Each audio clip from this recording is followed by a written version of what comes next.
wabarakatuh. Perkenalkan, saya April Indriani. Saya adalah mahasiswa gizi dari Poltekkes Pangkal Pinang. Di sini saya ingin menjelaskan apa itu malnutrisi kepada Bapak dan Ibu. Waktu yang saya minta yaitu sekitar 10 menitan. Apakah Ibu dan Bapak bersedia? Sebelumnya ada yang tahu nggak sih apa itu malnutrisi? Kalau nggak ada, nanti saya akan menjelaskan apa itu malnutrisi. Saya akan menjelaskan apa itu malnutrisi, penyebab dan faktor resiko malnutrisi, tanda dan gejala malnutrisi. Tujuan yang saya harapkan setelah saya memaparkan tentang malnutrisi ini, Bapak dan Ibu mampu memahami konsep malnutrisi, mengenali penyebab, tanda dan gejala, serta mengetahui cara pencegahan dan penanganannya untuk meningkatkan status gizi kesehatan.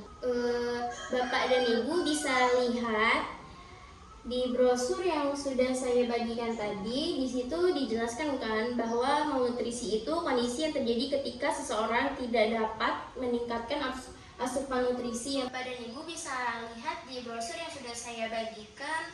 Di situ kan ada dijelaskan kalau malnutrisi itu kondisi kekurangan energi dan protein akibat asupan makanan yang tidak mencukupi. Dan malnutrisi ini bisa terjadi pada semua usia, terutama bayi, anak-anak, ibu hamil, dan lansia. Ada yang tahu nggak sih apa itu penyebab dan faktor risiko malnutrisi? Kalau ada, saya akan menjelaskan penyebab dan faktor risiko malnutrisi energi dan protein. Yang pertama yaitu penyebab malnutrisi energi dan proteinnya itu asupan makanan yang tidak cukup, seperti konsumsi kurangnya makanan bergizi, misalnya pola makan yang hanya mengandung karbohidrat tanpa cukup protein. Misalnya gangguan penyerapan nutrisi seperti penyakit pencernaan seperti diare kronis atau infeksi usus yang mengganggu penyerapan makanan. Kemudian infeksi seperti infeksi kronis, TBC atau HIV yang meningkatkan kebutuhan energi tetapi menghambat penyerapan nutrisi.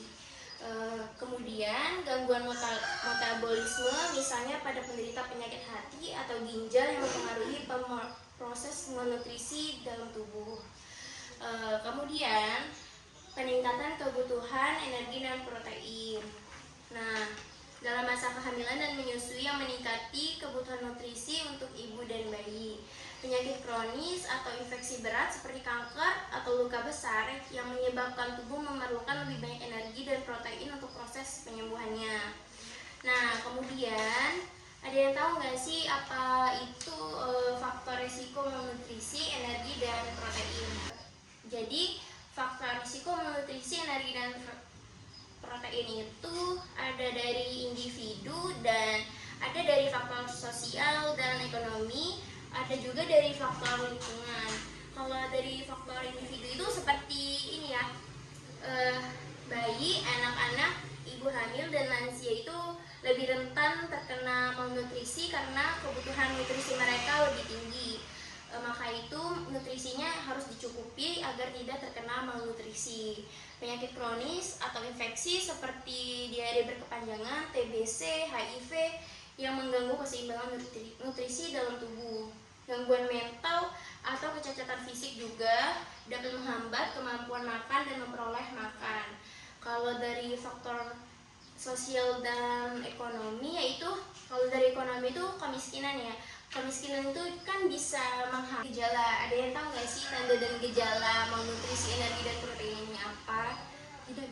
Jadi ada yang jawab seperti penurunan berat badan secara drastis, yaitu termasuk tanda dan gejala juga. Kemudian itu lemah, lesu, dan kurang energi. Wajahnya tampak lebih tua dari usia sebenarnya. Pertumbuhannya terhambat pada anak-anak. Penurunan massa otot dan lemak tubuh, kulit kering, bersisik, dan mudah luka, rambut tipis, mudah rontok, dan berubah warna. Nah, gejala spesifiknya berdasarkan jenis malnutrisi energi dan protein yaitu seperti marasmus. Marasmus ini definisi kalori dan protein. Marasmus ini terjadi akibat kekurangan energi dan protein dalam jangka waktu lama, biasanya dialami oleh bayi dan anak-anak. Kemudian ciri-ciri marasmus yaitu berat badan sangat rendah sehingga tampak kurus ekstrim, kulit keriput dan kendur akibat kehilangan lemak tubuh, wajah tampak seperti tua dengan mata cekung. Kemudian otot melemah dan mengecil. Nah, kemudian jenis yang lain yaitu seperti kwashiorkor, yaitu definisi protein dengan asupan energi relatif cukup. Kwashiorkor ini terjadi karena tubuh masih mendapatkan energi dari karbohidrat tetapi mengalami kekurangan protein yang parah. Ciri-ciri kwashiorkor yaitu edema, pembengkakan pada kaki, wajah, dan perut. Perutnya terlihat buncit karena pembesaran hati dan retensi cairan. Kemudian kulitnya mengelupas, pecah-pecah, dan mengalami perubahan warna.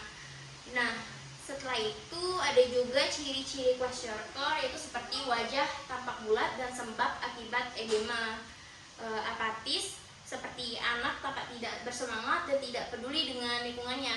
Kayak misalkan anak-anak lainnya sibuk bermain ya. Kemudian anak-anak yang mengalami kwashiorkor ini tidak seperti anak-anak yang lainnya. Bagaimana sih cara penanganan terhadap malnutrisi ini? Penanganannya yaitu jika seseorang mengalami malnutrisi, maka yang diperlukan langkah-langkah penanganannya harus tepat sesuai dengan tingkat keparahan malnutrisi. Penanganan malnutrisi ringan hingga sedang yaitu memberikan makanan bergizi tinggi dan kaya protein secara bertahap. Kemudian suplemen gizi seperti susu tinggi protein atau makanan tambahan bagi anak dengan risiko malnutrisi. Pemberian mikronutrien tambahan seperti zat besi, zinc, vitamin A, dan asam folat. Kemudian pengobatan penyakit seperti diare atau infeksi agar tidak mempengaruhi malnutrisi.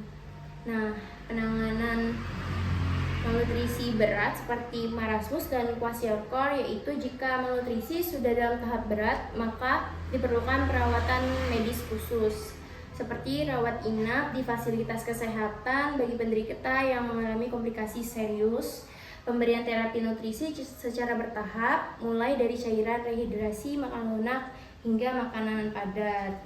Nah, ibu-ibu dan bapak-bapak, apa ada yang ingin ditanyakan? Baik, materi yang saya jelaskan semuanya sudah selesai. Jika tidak ada yang ingin ditanyakan, saya ingin mengakhiri pemaparan materi yang sudah saya berikan. Jika ada yang ingin ditanyakan, bisa langsung ditanyakan ke saya. Semoga materi tadi yang sudah saya sampaikan bisa bermanfaat dan bisa dimengerti pada